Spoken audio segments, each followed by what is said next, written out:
la forma plana que tienen en su anatomía, ¿no? Entonces, vamos a ver ese detalle. A ver, alguien más que se ingresa.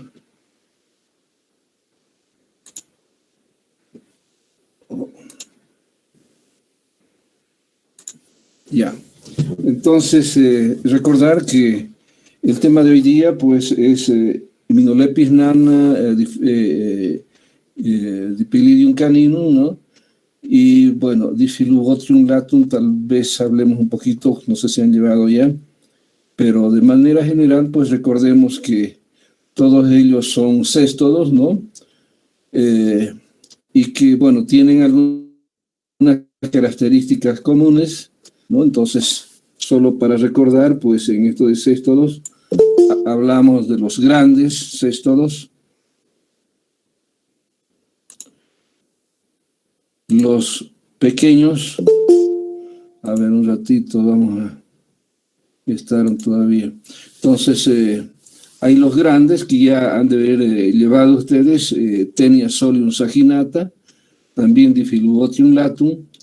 Tenemos por otro lado, pues, los medianos y pequeños, ahí está Minolepis nana, Minolepis diminuta, Dipylidium caninum y Dipylidium latum, ¿ya? Entonces eso es lo que vamos a ver y lo que se me ha indicado para hoy, pero es bueno recordar que también en céstodos se estudia la cisticercosis, la neurocisticercosis, ¿no?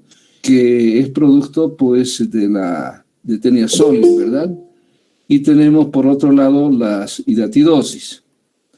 Entonces, si recordamos esto, pues nos va a permitir ver algunas cosas que son muy comunes, excepto pues en algunos casos, bueno, el tamaño por un lado, ¿no?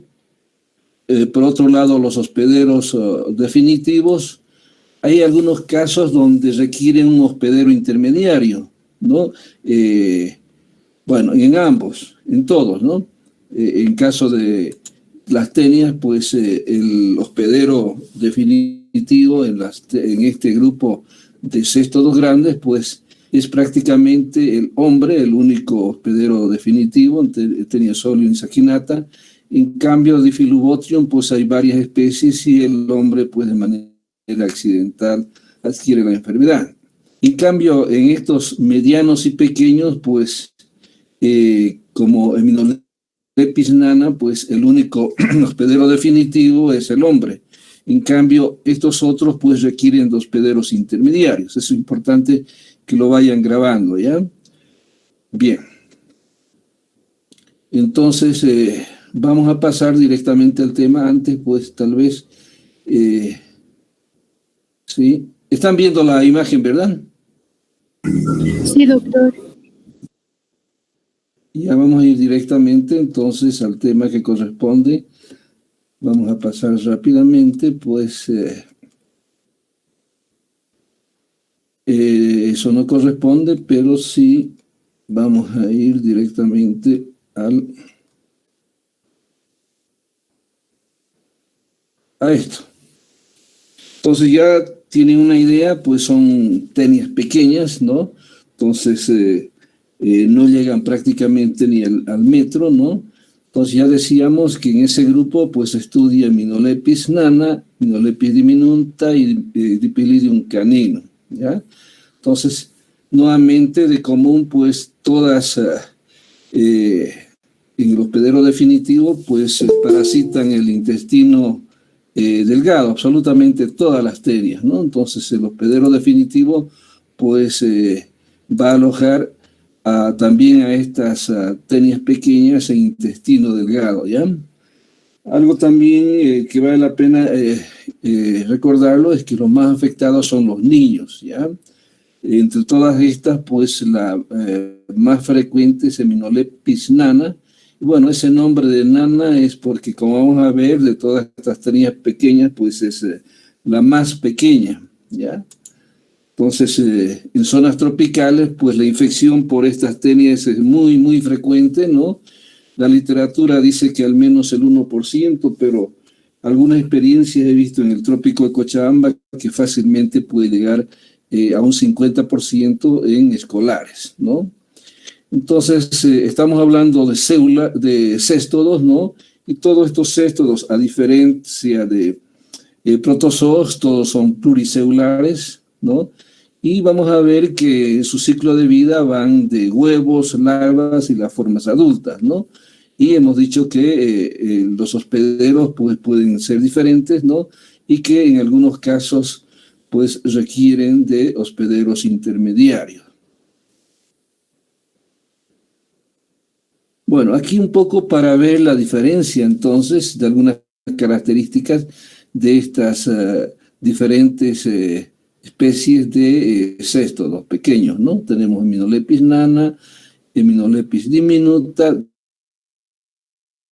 Dipylidium caninum. Entonces, sabemos que en cuanto a la longitud es Hymenopis nana, que llegan pues hasta 4 centímetros, ¿no? 4 centímetros. Entonces, en cambio, pues tenemos Hymenopis diminuta, pues hasta 60 centímetros, al igual de caninum, ¿no? De manera común, pues recordemos que los céstodos tienen una primera porción que es el escólex, ¿no?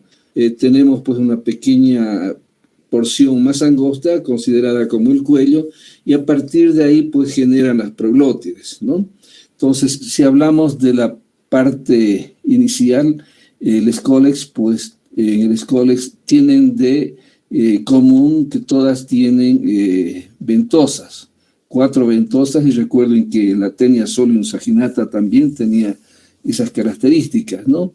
En cambio, la corona de gancho, pues solamente, recuerden en Taenia solium saginata, pues Taenia solium solamente tenía, en este caso Hymenopis nana y Dipylidium caninum, ¿no? Son características entonces que hacen a cada uno. Y que las proglótides pues pueden fácilmente llegar a 200 proglótides, ¿no?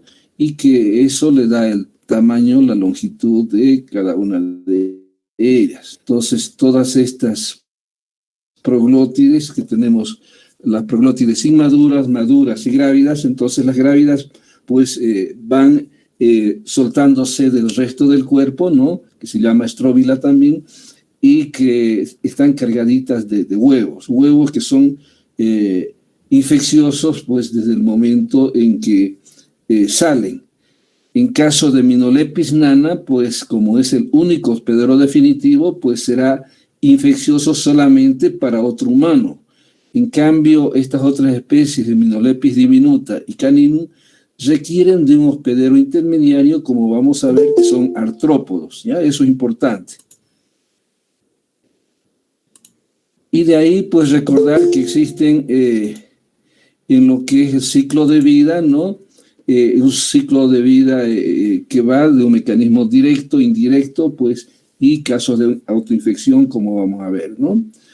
Entonces, de estos dos, pues, solamente, pues, es el mecanismo indirecto, puesto de que requiere un hospedero intermediario, ¿no? Artrópodos.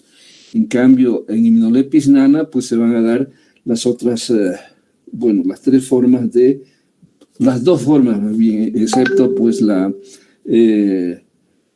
presencia de un hospedero intermediario. De manera general, ya les decía, pues tenemos las formas inmaduras de estos que se llaman cisticercoides, pero ya en la forma madura tenemos todas las partes, el escólex, el cuello y las proglótides en sus 3 formas, ¿no? Proglótides inmaduras, maduras y proglótides grávidas. Y bueno, las características ya hemos hablado, ¿no? En caso de Hymenopis nana, pues ya hemos dicho que el único hospedero definitivo es el hombre. Un análisis de heces fecales pues, nos permite hacer el diagnóstico y ver con claridad la presencia de estos huevos. Vean, un huevo bastante característico, ¿no? Que con el objetivo de 10 se puede ver perfectamente, ¿ya? Entonces es muy fácil la identificación. Y aquí cuando vemos entonces con el microscopio o con el objetivo de 10 podemos ver estas formas, ¿no?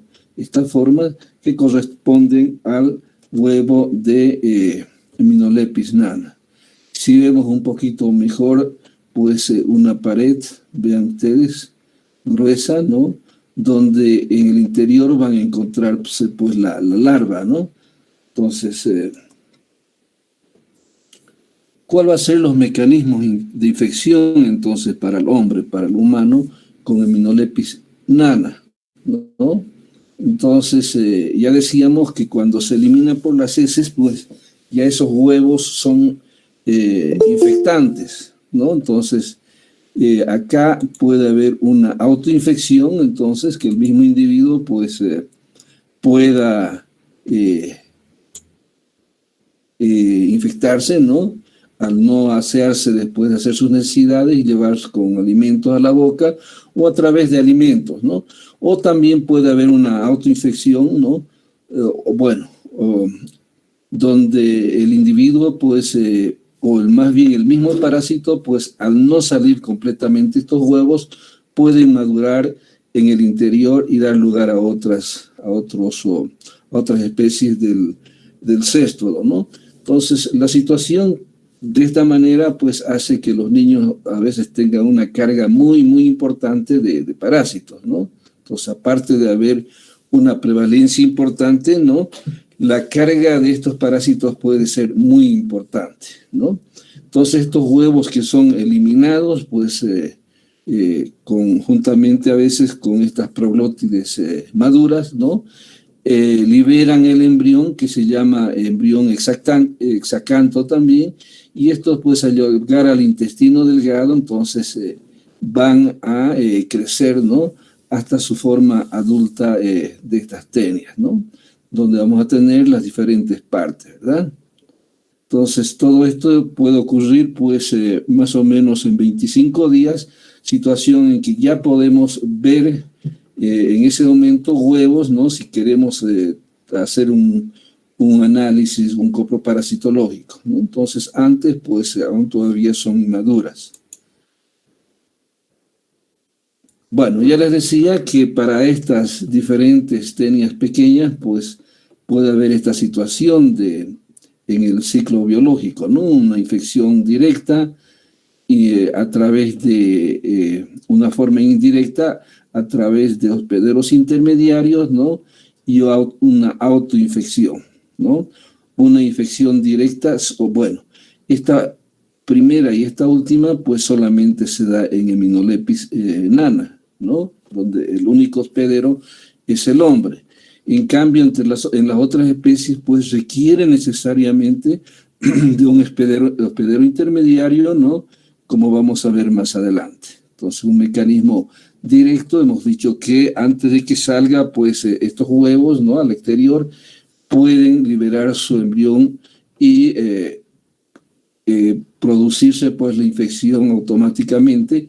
En cambio, esta otra forma, pues, puede ocurrir con la eliminación, puede contaminar alimentos, ¿no? Y luego ingresar por vía oral, o también el mismo individuo, como quiera que son ya huevos embrionados, huevos fértiles, poder llevarse a la boca, ¿no? Y de esa manera, pues, producirse una autoinfección. Entonces, en aquellos que requieren un hospedero intermediario, pues la eliminación de estos huevos, ¿no?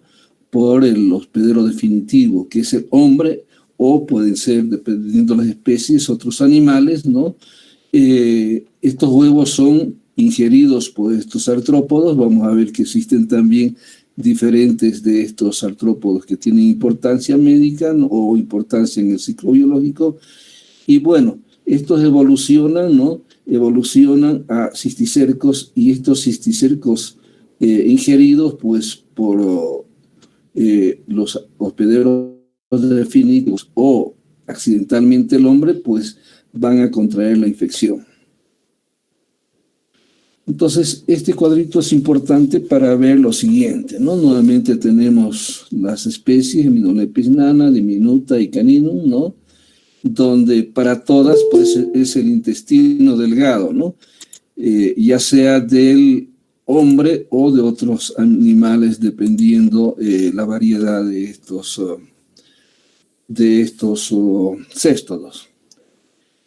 Los hospederos definitivos ya decíamos que para Hymenopletis nana pues de importancia es el hombre, pero pueden también ratas y ratones ser hospederos definitivos, pero veamos que para Hymenopletis diminuta pues principalmente ratas, ratones y de manera accidental el hombre. Para canino tenemos principalmente perros, gatos, ¿no? Otros animales salvajes y nuevamente de manera accidental pues el humano. Como hospederos intermediarios vean que el único hospedero, pues el único que va a poner en riesgo al hombre pues es el mismo hombre, no hay otro, ¿no? Entonces esos dos mecanismos que hemos mencionado.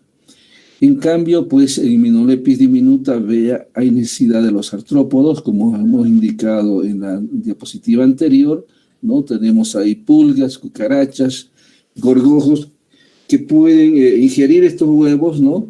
Y pueden ser posteriormente pues, ser ingeridos por los hospederos definitivos, ¿no?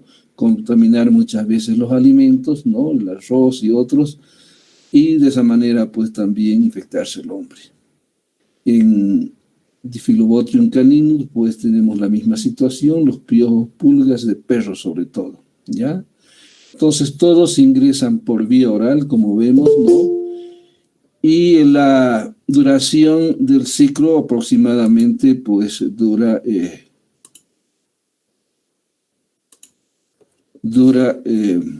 más o menos 3 semanas, ¿no? Ya decíamos que puede haber una autoinfección en caso de Hymenopletis nana. Acá no hay autoinfección porque requieren previamente pues, pasar por un hospedero intermediario, ¿no? Y bueno, la forma de infección, pues la ingesta de cisticéricos, ¿no? Es la forma infectante para todos ellos.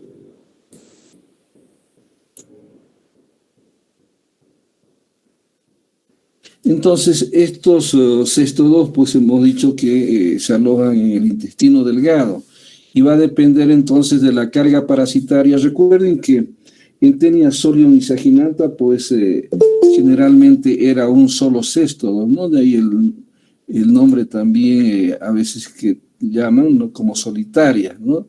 Entonces, acá pues puede haber muchos. La carga puede ser tan importante, ¿no?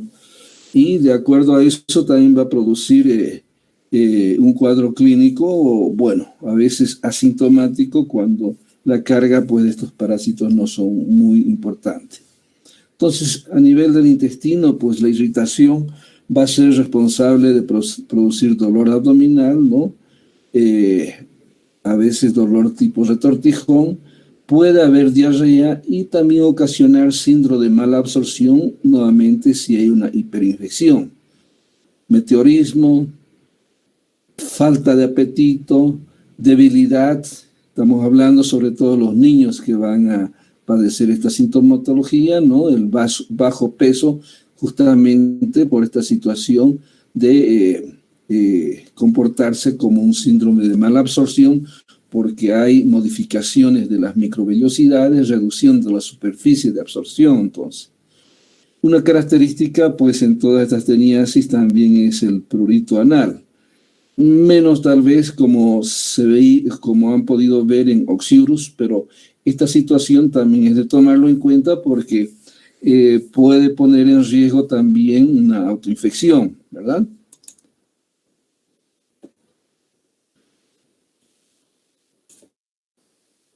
Bueno, todas estas manifestaciones clínicas va pues por los daños que ocurren, ¿no es cierto? Entonces, por un lado podemos tener aplastamiento, deformación pues de las microvellosidades con la consecuente situación de malabsorción, una reacción inflamatoria por la presencia principalmente de estos parásitos y también pueden producir algunas manifestaciones producto a efectos tóxicos del mismo parásito toxoalérgico, ¿no? Lo cierto es que los niños pues van a ser los más afectados, ¿no? Entonces ellos pueden quejarse de dolor abdominal, ¿no? puede haber en ellos, simulando pues a otros cuadros que han visto anteriormente, pujos, falta de apetito, meteorismo, que hemos visto en los parásitos intestinales, flatulencia, diarrea, ¿no? Puede en algunos casos haber vómitos, también estreñimiento y la falta de apetito. Entonces, se debe tomar en cuenta cuando el niño cambia sus hábitos alimenticios y también sus hábitos para hacer sus deposiciones, ¿no? Otros síntomas pueden estar también con presencia de cefaleas, presencia de somnolencia, adinamia, náuseas, ya dijimos prurito anal, pero también prurito nasal, ¿no? Y constipación, o sea, no siempre, pues, problemas de diarrea, a veces se intercalan entre cuadros de deposiciones líquidas a cuadros de deposiciones, pues, más sólidas, ¿no? Y bueno, de ahí que se debe hacer diagnósticos diferenciales por estas manifestaciones clínicas, ¿no? Sobre todo Giardia lamblia, recuerden que son responsables de malabsorción con histolíticas y otros elementos, pues tanto de intestino delgado como intestino grueso. Y ya para el diagnóstico, pues sabemos que es un enteroparásito, un parásito del intestino delgado, pues lo primero que vamos a solicitar es un coproparasitológico, ¿no? Entonces, la presencia de huevos y algunas veces de preulótides nos hace el diagnóstico de este zóstodo, que es bastante típico, fácil de recordarlo cuando una primera vez tiene la ocasión de ver en el microscopio, pues es difícil que se le olvide. Así como recuerden el huevo o los huevos, pues por Ascaris y los otros nematos de intestino delgado, pues tienen sus características y estas también tienen sus características bastante clásicas, ¿no? El tratamiento, recuerden que para todos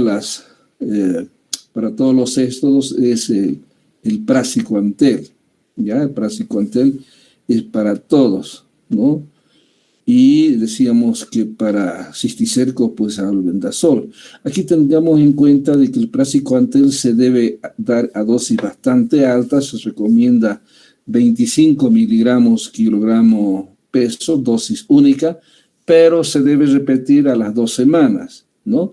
Entonces, de todos los zóstodos, pues hagan la comparación, pues acá se debe dar de manera especial. En la parte de epidemiología y prevención, pues lo que tenemos que hacer siempre es una adecuada eliminación de excretas, ¿no? La educación sanitaria es muy importante, la letrinización, y bueno, pues, sobre todo en los niños, cuando ya tienen problemas de falta de apetito, no aumentan el peso, la talla, pues recordemos que también, aparte de los que han visto ustedes anteriormente, podrían ser producidas sobre todo cuando hay hiperinfección, ¿no? Entonces ya les decía que se habla de un 1% generalmente en la literatura, pero tuve la oportunidad de hacer un trabajo en el trópico, en una escuelita, pues, y sorprendentemente un 50% de los escolares, ¿no? De los primeros cursos estaban con Immunolepisnana. Y bueno, jugaban, no sentían nada, probablemente muchos de ellos con bajo peso, pero no se los toma muy en cuenta. ¿Ya? Bueno, entonces ya hemos hablado de manera general de los otros zóstodos pequeños, Immunolepis diminuta. Hemos hablado de los tamaños. Fíjense algunas características del huevo, son bastante parecidas al anterior, ¿no? Y bueno, el ciclo biológico, pues hemos dicho que requiere de artrópodos, ¿verdad? Artrópodos. Entonces estos artrópodos que van a ingerir, ¿no es cierto?, de aquellos huevos de los hospederos definitivos. Hemos indicado cuáles son sus hospederos definitivos, ¿no? Hemos dicho que el hombre también puede ser de manera accidental, ¿no? Entonces ellos van a proveer estos huevos para que estos artrópodos puedan ingerir y empezar de esa manera el ciclo, ¿no? Entonces ocurre un consumo de huevos, luego eclosión en el intestino delgado, en su intestino de los artrópodos, ¿no? Y luego, pues, estos son los que van a infectar a los hospederos definitivos de manera corriente, ¿no? Entonces, después de alguna maduración, ¿no? Van a poder estar ya prestos para infectar cuando estas larvas están maduras, ¿no? Entonces, de esta manera, pues, el hombre también puede ser presa de esta infección. El diagnóstico para todos va a ser igual. En algunos casos puede ser útil algunas pruebas serológicas, pero generalmente, pues, el coproparasitológico para todos estos céstodos es la indicación. El tratamiento sigue siendo igual. Vean que la dosis también recomendada para esta especie es de 25, pero dosis única, no hay necesidad de hacer un tratamiento pues a las 2 semanas. Si se acuerdan, pues este producto, la nitazoxanida o Noxon, ¿no?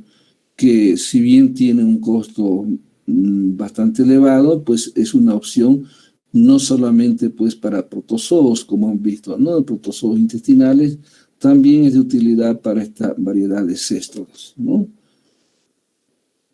La otra, Dipilbotrion Dipilidium caninus, ¿no? Que también ya hemos hablado de manera general, ¿no? Al hablar de Dipilidium canino, ya decíamos que los hospederos definitivos pues son perros, gatos, otras especies de caninos, ¿no?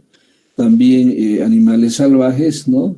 Y que nuevamente, pues el hombre o el niño se ve afectado cuando especialmente, pues está jugando con estas tierras contaminadas, ¿no? En este caso puede alcanzar hasta 70 centímetros las formas adultas y nuevamente estamos hablando de intestino delgado, ¿no? Entonces, igual con sus diferentes componentes, escólex, las ventosas en el escólex, los rostelos, ¿no? Y la corona de ganchos, pues que caracterizan a esta especie, ¿no?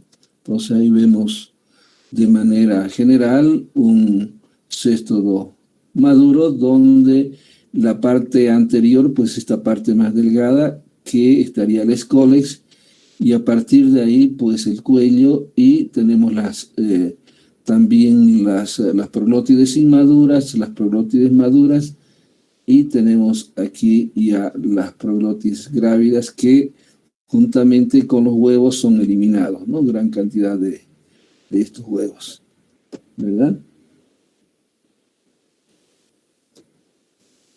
Entonces ya decíamos que para esta especie, ¿cuáles son los hospederos intermediarios, ¿no? Principalmente la pulga de perro, ¿no? Ya estarán pensando ustedes en este momento cuál va a ser algunas medidas de protección para evitar esto, ¿no? La eliminación de estos artrópodos será muy importante.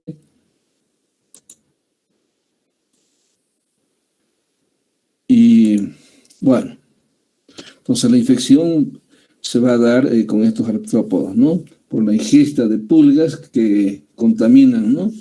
Entonces, los niños, pues, nuevamente pueden tener hiperinfecciones y dependiendo de eso, pues, nuevamente el cuadro clínico, ¿no? Entonces, ahí tenemos los hospederos definitivos y que el hombre, pues, de manera accidental puede también adquirir la infección, ¿no? Y es porque a través de la ingesta, a veces, pues, con los alimentos, los gorgojos, todo eso, sin darse cuenta, pues pueden ingerir y estos hospederos intermediarios estar infectados con estos céstodos, ¿no? La sintomatología es muy similar a la que hemos hablado anteriormente, pues pueden ser asintomáticas, ¿no? Cuando la carga de estos parásitos es pequeña, o en caso de que es importante, pues producir todas las molestias gastrointestinales, ¿no? y que generalmente son asintomáticas, y el momento de hacer justamente el diagnóstico cuando un examen coproparasitológico de rutina o el hallazgo a veces de estas proglótides pues permiten hacer el diagnóstico, ¿no? Entonces es conveniente los niños especialmente pues cada cierto tiempo hacer un coproparasitológico y a la vez desparasitar, ¿no? Pues, en el trópico es muy frecuente encontrar lo que dicen los bioquímicos, ¿no? Bueno, pues, ¿qué es lo que dicen? Hemos encontrado prácticamente, pues, bueno, a veces ¿selva? Encuentran todos los parásitos, no una selva, ya se me olvidó, a ver. Bueno, la verdad es que encuentran de todo, ¿ya? De todo. Vas por busca de uno y pues se encuentran realmente de todo. Ya se me olvidó la palabra, ¿no? Un zoológico, doctor. Entonces, ¿es eso? ¿Una qué? Zoológico, doctor. Zoológico. Un zoológico, exactamente, gracias. Sí, un zoológico. Entonces, encuentran de todo, ya claro, todos son animales, un zoológico, pero eso es para referirse a que ha encontrado más de un tipo de parásitos, ¿ya? Intestinales. Entonces, y eso pues amerita al médico, ¿no? Elegir qué medicamentos puede servir para la mayoría o casi para todos, ¿no? Ahora está muy de moda también la ivermectina, vean que sirve para muchos nemátodos, ¿no? Intestinales y también para ectoparásitos. En este caso de tenias hemos dicho que de elección es ¿qué hemos dicho? El praziquantel, ¿verdad? El praziquantel, recordar eso. Entonces el diagnóstico ya hemos dicho, el hallazgo de las proglótides o huevos, pues en definitiva hace el diagnóstico. Entonces no se olviden de este praziquantel. Profilaxis, pues nuevamente la letrinización, ¿no? No podrían, bueno, tenemos que deshacernos realmente pues de todos estos artrópodos que hemos visto, ¿no? Y desparasitar también a nuestros animalitos, ¿no? El uso de raticidas, eliminación de pulgas, pues es muy importante. Veamos que realmente es un riesgo. Eso es realmente lo que tenía hoy que hablarles, lo que me habían encomendado. Pero si gusta podemos hablar de hidatidosis también.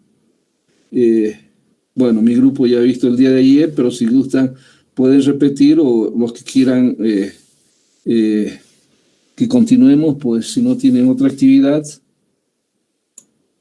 ¿Qué dicen? Sí, doctor. ¿Continuamos?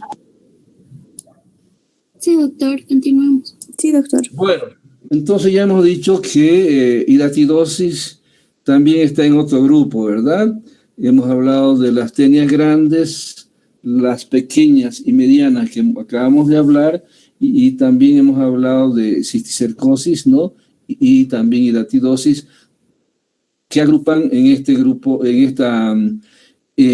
bueno, nuevamente, en este grupo que corresponde a los céstodos, ¿no? A los parásitos planos, ¿no? Entonces ahí tenemos hidatidosis, pues donde el hospedero definitivo, pues no es el hombre, ¿no? Vamos a ver que los herbívoros, ¿no? Y de manera accidental el hombre, pues son hospederos intermediarios, ¿no? Quiere decir que el parásito no va a desarrollar en su integridad y sí van a desarrollar una patología que se llama quiste hidatídico, ¿ya? Y vemos que hay varias especies entonces. Hidatidosis es la enfermedad y quiste hidatídico es lo que se forma realmente, ¿no? En aquellos lugares pues donde se ha alojado el parásito, ¿no? Entonces decimos que es una enfermedad parasitaria grave, está provocada por céstodos entonces, ¿no? Y que el hombre pues de manera accidental puede adquirir la enfermedad, y los herbívoros, especialmente las ovejas, ¿no? Son principales hospederos intermediarios. ¿Por qué es importante esto de las ovejas? Porque sabemos que en las zonas rurales, pues en el campo hay gente que se dedica a la crianza de esto, ¿no? Y además tienen a su lado pues la crianza de perros, incluso que son los que ayudan a cuidar las ovejas. O sea, tienen todos los elementos pues para ocurrir este ciclo de transmisión, ¿no? Donde lo que principalmente pues hay estos criaderos de este tipo de animales es justamente pues en zonas húmedas donde hay bastante pastizaje, pasto, ¿no? Bueno, entonces como quiera que no sea todo, pues nuevamente hablar que tiene sus diferentes partes, ¿no? Tenemos aquí la primera parte que es el escólex, una parte más angosta, ¿no? Que podría ser el cuello, y a partir de ahí, pues las proglótides. Entonces veamos que el escólex está constituido también por 4 ventosas. Estos llevan doble corona de ganchos, ¿no? Doble corona. Y la proglótide, pues, son de 2 a veces hasta 5, no es como veíamos en las otras especies de céstodos, ¿no? Y que pueden llegar incluso, pues, hasta 10 milímetros de longitud. Entonces son pequeñas, ¿no? Entonces estas formas se van a desarrollar solamente en el hospedero definitivo. ¿Quiénes son hospederos definitivos? Todos aquellos animales carnívoros, ¿no? Todos. En cambio, los herbívoros se constituyen en hospederos intermediarios. Entonces, de estos céstodos maduros que salen, ¿no? Van a salir también huevos, ¿no? Estos huevos que, si se fijan, son muy parecidos a los huevos. Van a disculpar, jóvenes, un ratito, por favor. Una llamada. Hola, Johnny.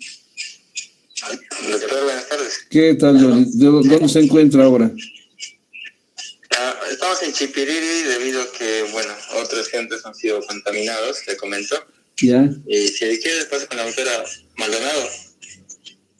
¿Perdón? Con la doctora Maldonado está en Chipiriri. Ya. Pues, si está libre, pues puedo hablar un ratito. Sí, por favor. Sí, si se puede. El doctor. Sí, doctor, buenas tardes. Doctora, qué gusto escucharla. ¿Cómo está?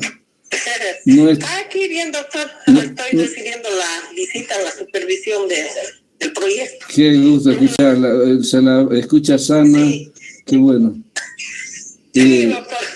Gracias a Dios nos están cuidando. Qué bueno. ¿Cómo van mis pacientes? Está bien, ya vamos por el número 15.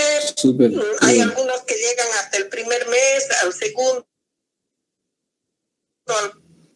al tercer control han venido, pero están fallando, pues por esto de la cuarentena también. Yeah. A veces vienen o a veces se han ido a otro lado. Claro.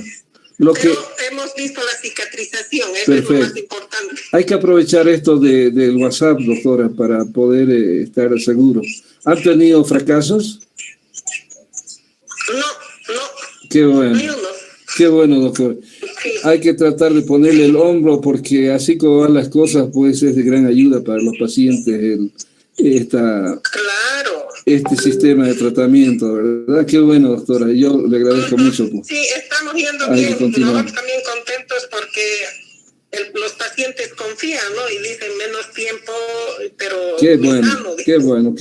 Sí. Realmente va a ser una gran cosa el poder trabajar con esta alternativa. Qué bien, doctora. Ya, pues yo ahorita estoy en clase, doctora, me alegra haberla escuchado realmente, un saludo a todos, ¿no? Y trataremos de comunicarnos por este medio, sabe que para mí es difícil entrar, entonces gracias a Johnny pues, y a Gilberto, van a estar ellos, yo creo, Dios mediante, ¿ya? Entonces seguiremos poniéndonos en contacto. Qué bien, doctora, le agradezco mucho, y cuídese.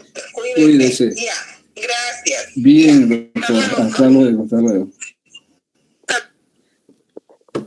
Jóvenes, ¿van a disculpar jóvenes? Hola, ¿alguien me escucha? ¿No se han ido? Sí, doctor, se escucha. Sí, doctor, no se preocupe, doctor. Seguimos, doctor. Bueno, les comento lo siguiente y vale la pena hablar con todos. Yo trabajo muchos años con esto de Leishmania, ¿no? Entonces, esto del tratamiento de leishmania, pues en los últimos años ha sido todo un problema. Uno, por el hecho de que cada vez adquirir los medicamentos es muy difícil, ¿ya? A pesar de que hay un programa. Por otro lado, pues las intoxicaciones que se han estado dando con cierta frecuencia, que en algunos casos hemos tenido muertes de los pacientes, entonces todo esto nos ha obligado a buscar alternativas de tratamiento, ¿no? Estamos haciendo el tratamiento local en pacientes que tienen lesiones cutáneas, pero con ciertos criterios, ¿no? Con ciertos criterios. Entonces, como han podido escuchar, pues directamente de una doctora que trabaja en el trópico, en realidad trabajamos con varios centros de salud allá, donde hemos capacitado, están aplicando la técnica y han podido escuchar realmente los resultados. Y eso me alegra realmente porque, bueno, el deseo de ayudar a la gente, pues es mi costumbre, ¿no? Y quisiera que ustedes también estudien con esa intención de ayudar a la gente, ¿ya? Podemos hablar otro día, pues, algo más de esto, pero es lo que han podido escuchar en este momento. Y seguiremos, pues. Sigue adelante la cosa. Entonces les decía de que ¿quiénes son los hospederos definitivos? Pues todos aquellos que comen carne, ¿no? Carne cruda sobre todo, ¿no? Y al comer estas carnes de estos hospederos intermediarios, que son herbívoros, en quienes no ha desarrollado completamente este céstodo, pues se infectan ellos, ¿no? Entonces el hombre, pues de manera accidental, puede adquirir también esta enfermedad. Entonces aquí un poquito para ver esta situación, ¿no? Vean aquí, estos sacos son las hidátides justamente, ¿no? Los quistes hidatídicos. Imagínense, pues en el hígado, ¿no? Estos están completamente como un globo, esos globos de carnaval, imagínense, ¿no? Cuyo interior pues tiene gran cantidad de formas inmaduras, ganchos, ¿no? O arenilla hidatídica también que le llaman, ¿no? Y que si de manera accidental se rompen, pues produce una siembra en todo el organismo. Generalmente, pues cuando hay esta situación en el hombre es una sola, ¿no? Una sola hidátide, y que va a depender también del tipo de especie de Echinococcus, ¿no? El agente es Echinococcus, ¿no? Entonces, generalmente es una y es de buen pronóstico. Entonces ya decíamos, pues, y aquí tenemos estos componentes, ¿no?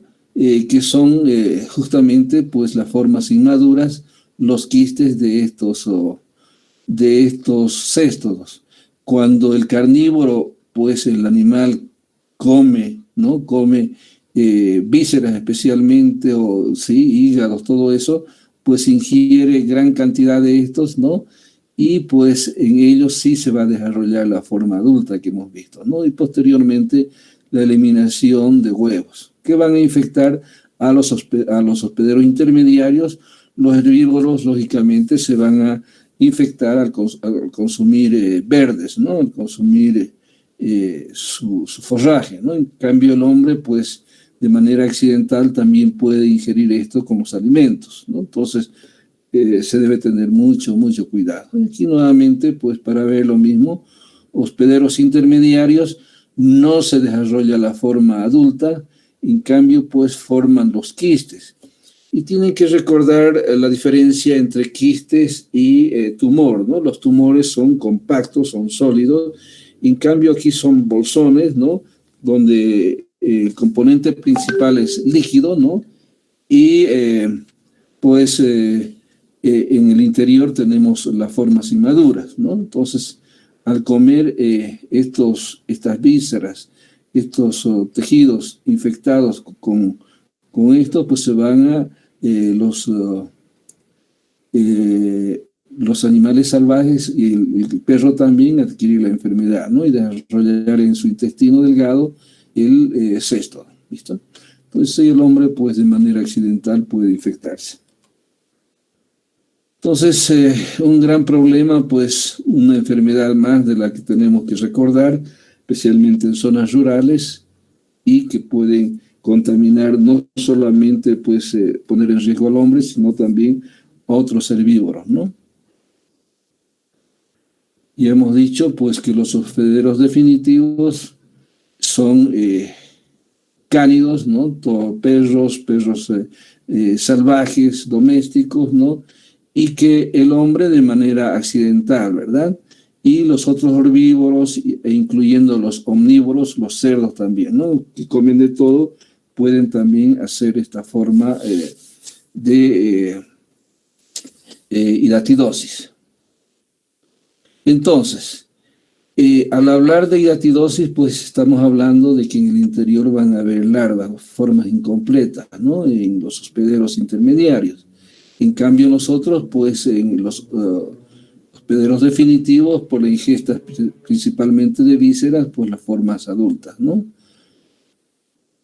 Y que la oveja, pues es principalmente pues un alimento que además está al alcance de los animales, bueno, que están próximos pues a sus crianzas de ovejas, ¿no? Y aquí lo que hemos hablado, pues los huevos, que los huevos pues al ingerir, ¿no?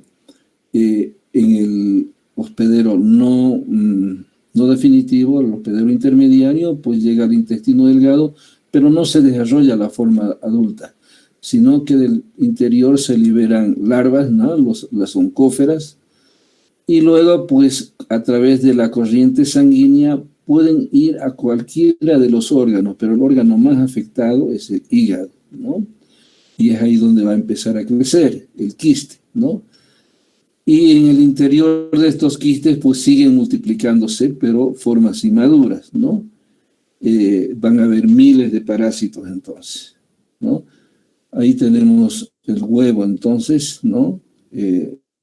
Eso vamos a visualizarlo entonces en heces de estos animales infectados, ¿no? Y ahí tenemos los quistes, ¿no? Seguramente extraídos después de una cirugía. Y ahí nuevamente vemos, ¿no?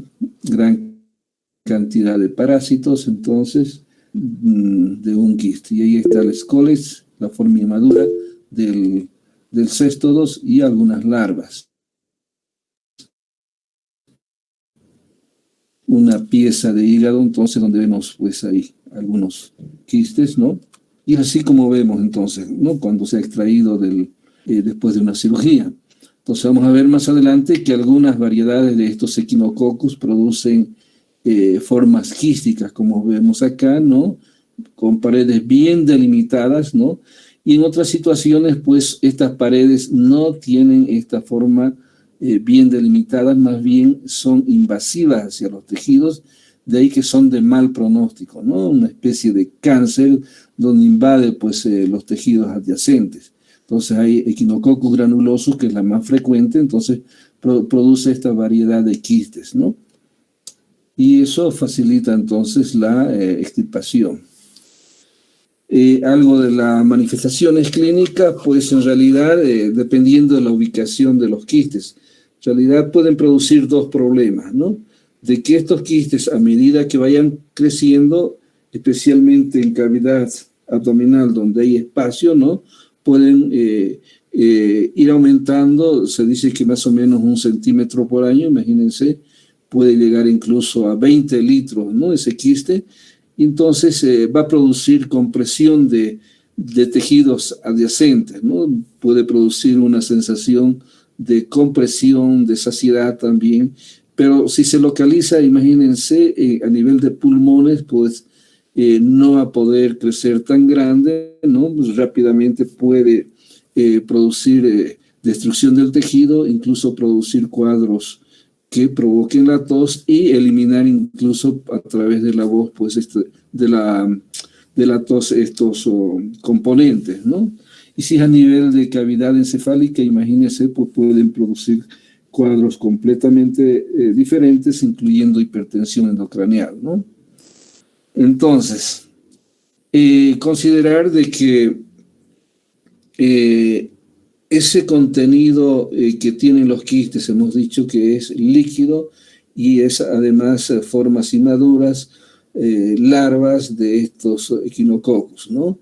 Y que cuando sale de manera, bueno, puede a veces reventar este quiste, ¿no? Ese líquido es altamente alergénico, ¿ya? Entonces pueden producir un cuadro de shock anafiláctico y llevar a la muerte al paciente. Pero otro grave problema es si ocurre eso, pues ya les decía, cada uno de esas larvas producir realmente pues lesiones difusas en toda la economía del individuo, ¿no? Si se localiza pues en el hígado, pueden producir problemas de obstrucción, ¿no? Pueden producir cuadros de ictericia, ¿no? Alteraciones enzimáticas incluso, ¿no? Y entonces es importante, pues, cuando hay sospechas, solicitar pruebas. Las pruebas imagenológicas son las más importantes, ¿no? Para hacer el diagnóstico y visualizar estas formas quísticas. Si se localiza, pues ya decíamos, a nivel pulmonar especialmente, puede haber una tos irritativa, puede haber hemoptisis, incluso tos con evacuación de ese contenido del quiste, ¿no? Y pues es difícil a veces hacer el diagnóstico en su momento. A nivel encefálico, pues tal vez hacer el diagnóstico diferencial con neurocisticercosis. Recuerden que neurocisticercosis también provocaba cuadros de convulsiones, ¿no? Alteraciones de los estados de conciencia, alteraciones de personalidad, ¿no? Entonces hablábamos de un polimorfismo, pues, de manifestaciones y dependiendo de la ubicación. ¿Listo? Entonces, las mejores pruebas, pues, son las pruebas por imágenes, ¿no? Resonancia magnética, tomografía axial computarizada, que nos permiten identificar la localización y dado el aspecto también de estos quistes. Aquí entonces, para indicarles las diferentes especies más comunes, ¿no? De Echinococcus, ¿no? El agente nos ha dicho que es Echinococcus granulosus. Entonces, la más frecuente es Echinococcus granulosus, pero hay Echinococcus multilocularis, Vogelis y Oligarthus, ¿no? Entonces, estas son las que conservan una pared, entonces, bastante bien delimitada. En cambio, otras son más infiltrativas de mayor mal pronóstico, ¿no? Si hablamos de Echinococcus granulosus, ¿no? La gente, ¿no? También se llama quística o unilocular por esas características. Vean los hospederos definitivos, pues ya decíamos, los perros, especialmente domésticos, juegan un papel importante, y menor importancia salvajes, las ovejas como hospedero intermediario. Ya decíamos que pueden estos quistes aumentar, llegar a contener unos 20 o tal vez más de volumen, ¿no? de líquido, y producir cuadros compresivos, ¿no? Y que en el interior de ellos pues hay líquido entonces y miles de proescolex, ¿no? Que son formas inmaduras, formas que no han logrado desarrollar completamente. Entonces, así como se ve entonces un quiste, ¿no? Por Echinococcus granulosus, vean que bien delimitada la pared, y en el interior pues tenemos vesículas cargadas, ¿no? Cargadas de estas formas inmaduras. Hay vesículas hijas, vesículas nietas, ¿no? Que van alojando entonces y produciendo distensión también de ese tejido hepático. En las otras variedades, pues tenemos hiatidosis alveolar o multilocular. Veamos que el agente es otro, ¿no? Y que, bueno, los hospederos también definitivos e intermediarios son otros. Y que en estos casos, pues, son múltiples, quistes múltiples, son infiltrativos, decíamos, de ahí el mal pronóstico para poder hacer una actividad quirúrgica. Los bordes no son bien definidos y van a parecer por esta infiltración a cuadros neoplásicos, ¿no? De cáncer. Igual comprometen principalmente hígado, pulmón, cerebro. Otra variedad, la poliquística, ¿no? Agente Echinococcus bugellis, y también tiene sus propios hospederos definitivos intermediarios, ¿no? Y estos son los órganos ya más afectados, ¿no? Hígado, pulmón, pero puede en cualquier lugar pues alojarse, ¿no? Peor aún todavía si pues se llega a reventar estos quistes y producir un riego de todas estas, ¿no? Producir una hiperinfección. Ya decíamos que las reacciones de hipersensibilidad debido a los antígenos que están en el líquido, pues puede ser de gran riesgo para el individuo. En caso del diagnóstico, pues puede ser por imágenes, ¿no? Aquí, recuerden, inmunológicas, pues tenemos la intradermoreacción de Caccioni y también pruebas serológicas, ¿no? Entonces, de bastante utilidad, ya decíamos, las pruebas imagenológicas, ¿no? Y parasitológicas también, cuando encontramos estos quistes y observamos el contenido, ¿no? El contenido nos va a permitir ver esos elementos propios de estos parásitos. La laparoscopía, la eosinofilia, que también nos pueden permitir hacer un diagnóstico, ¿no? Ayudarnos. Y vean ustedes cómo se puede ver realmente en algunas piezas, ¿no? Especialmente cuando hay una hiperinfección, gran cantidad de estos quistes, ¿no? Los tejidos.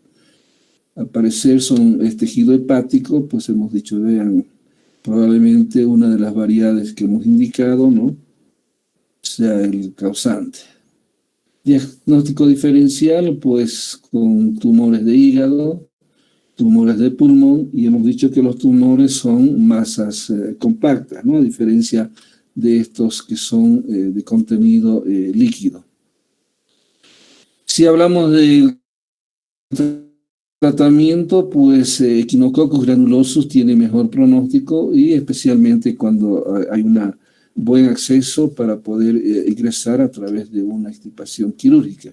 Y se recomienda dar antes del tratamiento y después del tratamiento, pues los medicamentos que están indicados son albendazol y mebendazol, ¿no? Entonces acá tenemos las dosis. Y en los otros casos, pues puede ser aspiración por punción, pero es muy arriesgado porque puede en esa maniobra, pues, hacer que estos líquidos sean rebasados, ¿no? Con la punción y producir una siembra, ¿no? Frente a eso, pues se aconseja también dar antiparasitarios, ¿no? Entonces, el manejo de estos quistes, mientras más pequeños, entonces será también de mejor pronóstico, ¿no? Y la profilaxis, pues, desparasitación de los perros, especialmente los de rebaño, ¿no? Y el tratamiento que se puede usar es el praziquantel. Se debe evitar el darle a estos perritos especialmente, pues, carnes crudas, ¿no? Porque uno no sabe, pueden estar infectados. Carne cruda de estas ovejas puede producir, pues, un riesgo para infectar a estos hospederos definitivos. Y es importante educar a la población, ¿no? Saber que existe esta enfermedad y los riesgos que se producen, ¿no? Al tener esta enfermedad, ¿no? Entonces, no sé si les ha gustado, pues hemos concluido. Si hay preguntas.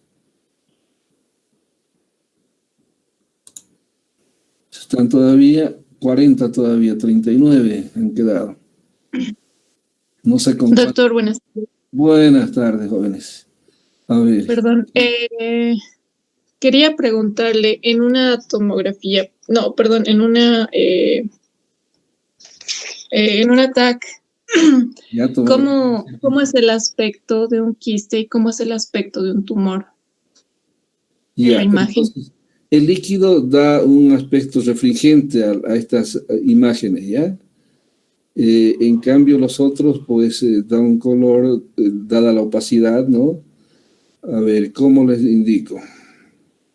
Entonces, el líquido, pues, da un color refringente. No sé si me explico.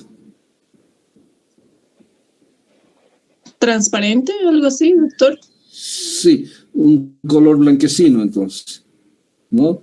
Y el Pero otro no tan... A ver, tal vez entramos, yo creo, no sé si se puede mostrarles en internet, pues, la característica de un tumor y un quiste. No sé.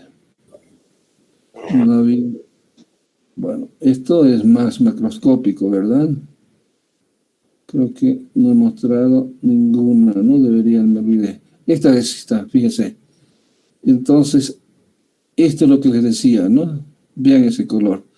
Dependiendo, entonces. Vean la diferencia. Este es tejido normal de hígado, ¿ya? Entonces, los quistes son más radiolúcidos, se dice, ¿no? Y las masas se ven así más oscuras. ¿Están viendo mi puntero? Entonces, diferencien esto que es quiste y diferencien un tejido compacto, hígado, ¿no? Entonces, la tonalidad, pues, depende de esto, ¿no? Entonces, aquí, por ejemplo, los rayos, pues, penetran. En cambio, aquí, pues, es diferente, ¿no? Entonces, van dando esa imagen, ¿no? Aquí hay pequeñas... Entonces, depende de la consistencia de lo que quisiéramos ver. Eso lo van a ver ustedes en radiografía, ¿ya? Hay lo que es justamente, no sé si han visto ustedes en una placa radiográfica, por ejemplo, ¿no? De tórax. Y cuando hay infiltrados, cuando esta inflamación, pues aumenta el tono ese bueno, depende si es una radiografía o una tomografía, ¿no? Aquí, por ejemplo, es una tomografía donde se ven cortes transversales del individuo. Y podemos ver entonces las tonalidades, ¿no? De una masa y un contenido más líquido, ¿no? Aquí, por ejemplo, esto es tejido óseo, ¿verdad? Vean la tonalidad diferente, ¿no? Una vértebra. Entonces, todo depende de cómo penetra las radiaciones y de esa manera son visibles. Entonces, aquí vean contenido líquido en relación, pues, al resto del tejido. Entonces, sí, necesito un poco de práctica para poder identificar eso. Sí, creo que no he puesto otra. No, esto ya es macroscópico. Sí. Bueno, ¿alguna otra pregunta más?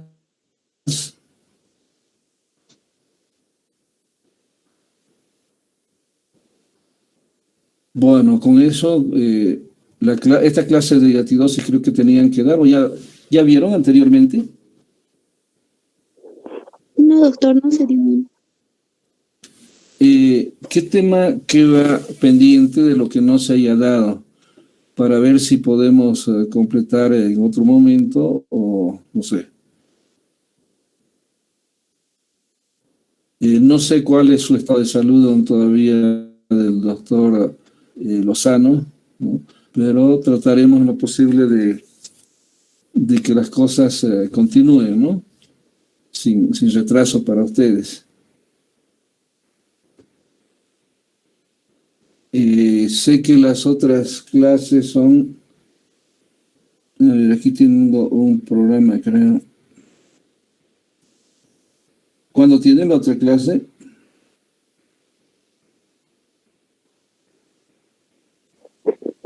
El tema que falta es estrongiloides, doctor. Estrongiloides. Bueno, no sé, esperamos o si es que al final podemos también completar. Hoy día 27. El 29 tienen con los Puerto Rico. Ahí van a ver esquistosomas. El 29. El 3 con la doctora Aramayo. Paragonins Westermani. Y luego van a tener con la doctora Aramayo nuevamente fasciola. Y hasta ahí está el programa. Entonces veremos si en ese lapso pues